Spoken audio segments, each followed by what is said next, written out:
Hello everybody, it's TMOG 217. Welcome to a retired LEGO Ninjago set review. Time to look at set number 70727, the X-1 Ninja Charger. This set released in late-ish 2014 and is a part of the rebooted wave of Ninjago sets. And it comes with 3 minifigures, contains 426 pieces, and retail for $39.99 USD, $49.99 Canadian, and $39.99 euros. Wow, I just want to say this box makes me very nostalgic because, 2014. But this does contain one of 4 different techno blades, but we'll have a look at that later. But yeah, it was one of the collectible weapons for this wave. So with that information out of the way, let's have a look at this set. Taking a look at our side builds first, we have the little Nindroid figures and vehicles and whatnot that are included in this set to take on the X-1 Ninja Charger. For this first one, we have a Nindroid drone. Well, actually on the box it says it's a Recon Nindroid, but it's the same idea basically. It's a brick-built drone. I don't believe this was shown in the show at all, but it's still a nice inclusion for a build. Not too complex, I would say, but it definitely has a drone vibe to it. Next one we're taking a look at, we have a Nindroid with a jetpack, and that is a brick-built jetpack. Definitely reminds me of a similar build style, the one that was included in the 2019 Golden Zane accessory pack. That Nindroid, I don't know, just seems similar to me in design, even though this one came first, but still pretty cool looking. And for the third vehicle, we have, I have no idea what this build is called, but it's like a hover chainsaw vehicle with a Nindroid in it, and you just spin this and that's how it flies, I guess, and attacks at the same time. Doesn't quite make sense, but hey, this is Ninjago we're talking about. I'm guessing these are like little repulsors or something like that that make it go forward. And there are 2 sides right there that you can give to the Nindroid, and he just sits there and he controls the vehicle like that. So yeah, not much to say about these vehicles, so let's have a look at the main build. So here we have the main build, the X-1 Ninja Charger. My goodness. This is actually quite a small car build, but it looks pretty detailed if I'm being honest here. I like the part usage that was used with this set. It's just, overall, great combination of parts. You get some Technic, you get some sports, you get a little bit of car stuff, you get a little bit of everything, basically. This set does use a handful of stickers. You can see on the front here, those are obviously stickers. These little lever piece sticker right there, and a sticker on there, and we'll even show off some more stickers later on. But yeah, it rolls back and forth pretty well. Definitely looks show accurate, which makes me very happy. As for play features, you can flip out these little things right here, and you got yourself some flick fire missiles. Now how those work is you just flick them and they kind of fire out. But those are pretty cool. You can adjust them a little bit for height, and they blend in really well with this build. Another play feature is the engine on the back here. This really well designed engine doubles as a turret. So you just lift that up, and it's a turret that can rotate a full 360 degrees. Just make sure you have these little pieces flipped up a decent amount, and you're able to get a full 360 degree rotation. And that has some spring-loaded shooters for the turret. And how you fire those, you just press down at the back here, and you might have to use 2 hands or 2 fingers. Boom, you shoot that out, boom. And they're quite easy to trip, but not if you have it in its engine mode, I would say. It's not too hard to trip, so you could have this displayed with the spring-loaded shooters inside of it, and you just put it down just like that. And then you can lower these again, have that effect. Quick thing I want to point out really quickly here, love the use of that basketball net piece. Like, that looks really good. And leading into that, this little flame piece that's built at the back, that is going to play into our next feature, the motorcycle. So remember how I mentioned that there's like these little lever stickers at the front there? You're going to want to push down on it, and it's going to flip up the hood. Look at that, you see a little motorcycle. But how do we get that out? Simple. What you're going to want to do is You're gonna wanna just smack the back of that. And there goes the motorcycle, just comes shooting out there. A lot more than the Legacy one did, honestly. But that really depends on how much force you give on the back here for the flame piece. You can have it shoot out a little bit or a lot. Really depends on how hard you hit it. Now, taking a look at the bike. I like this design. It's nice, it's small, and it's pretty much a pretty good looking bike, honestly. You can pop a wheelie if you want. It's pretty playable. Like, you can literally play around with it a bunch.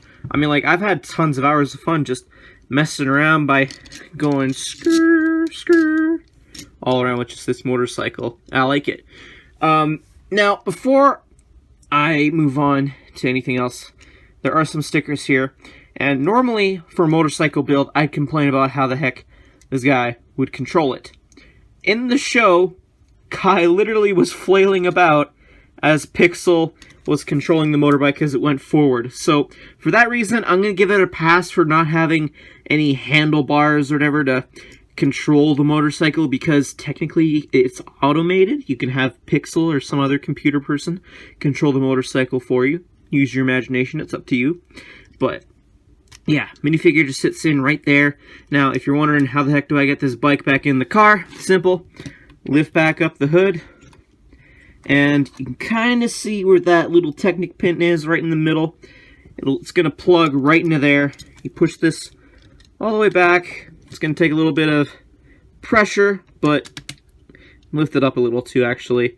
And boom, it just plugs right into there nicely, so that it looks like he's driving the car. I like that. It looks amazing. One other thing I want to point out is technically on the sides here you got these little clips. It can be used as weapon storage. So, you know, you got your Techno blade that's included in this set. You just clip it to the side. Boom, you got yourself some weapon storage, which I like. It might not be intended for that use, but that's how I intended it for. It looks great. But yeah, not much else to say about this vehicle, so let's move on to the minifigures. So for our first two minifigures we're taking a look at, we have the Ninjroid Warrior, and then we have a Ninjroid Warrior with plain unprinted black legs. These figures aren't that exclusive, really. They're not, nothing interesting really makes them up that makes them unique besides the combination. One thing I do want to note is this is actually how Ninjroids normally look.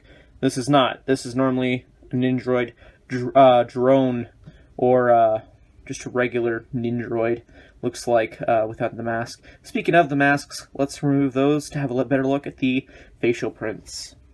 Yeah, with those masks removed, you can see the facial prints a bit better. All Ninjroids use pretty much the exact same facial print, which is fine because, you know, they're a robot army, so that makes sense. Yeah, not much else to say about these figures. Let's have a look at the third minifigure included in this set. For our third minifigure, we have Kai in his rebooted robe, or Techno robe, I guess is the official name. This figure, kinda exclusive, as he came in only 2 sets. The exact same look, no fancy combination, just the way you see him. The other set he came in was the Kai Fighter. That was a smaller set, but still kind of a cheap way to get this figure. Same goes for the Techno Blade that also came in the Kai Fighter, but that's alright. But yeah, not much else to say about the look of this figure without, you know, removing the mask piece, so let's do that. Alright, having that mask piece removed, you can see somewhat more of his facial print. Actually, yeah, let's remove that hair piece, which is a rubbery piece. Kind of bummed that they didn't make it a hard plastic. I feel like they could have gotten away with that, but anyway. You have the traditional Ninjago Kai facial print that was used for quite a while.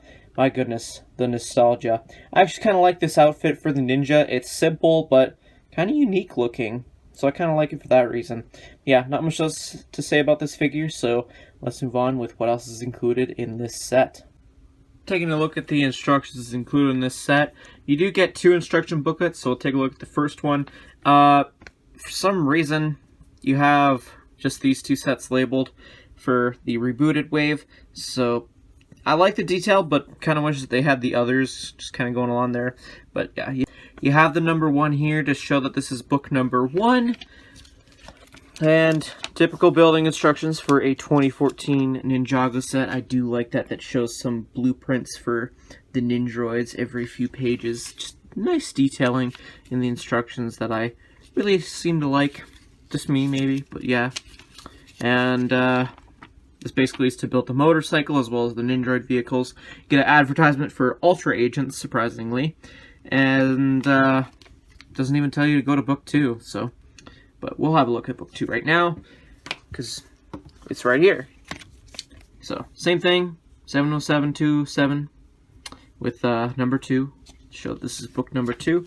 And this booklet just shows how to make the actual Ninja Charger, the car, if you will.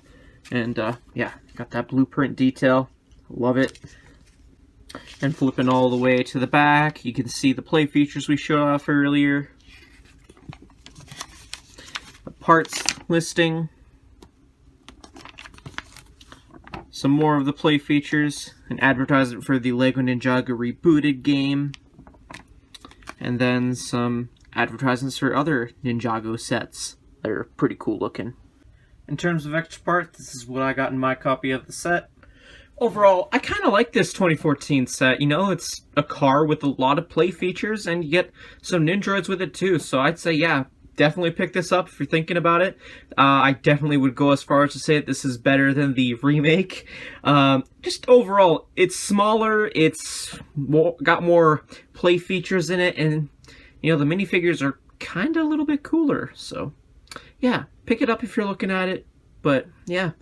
That's pretty much my thoughts. Let me know yours in the comment section down below. If you enjoyed this video, consider leaving a like, subscribe if you're new to the channel, hit that bell notification, it'd be very much appreciated.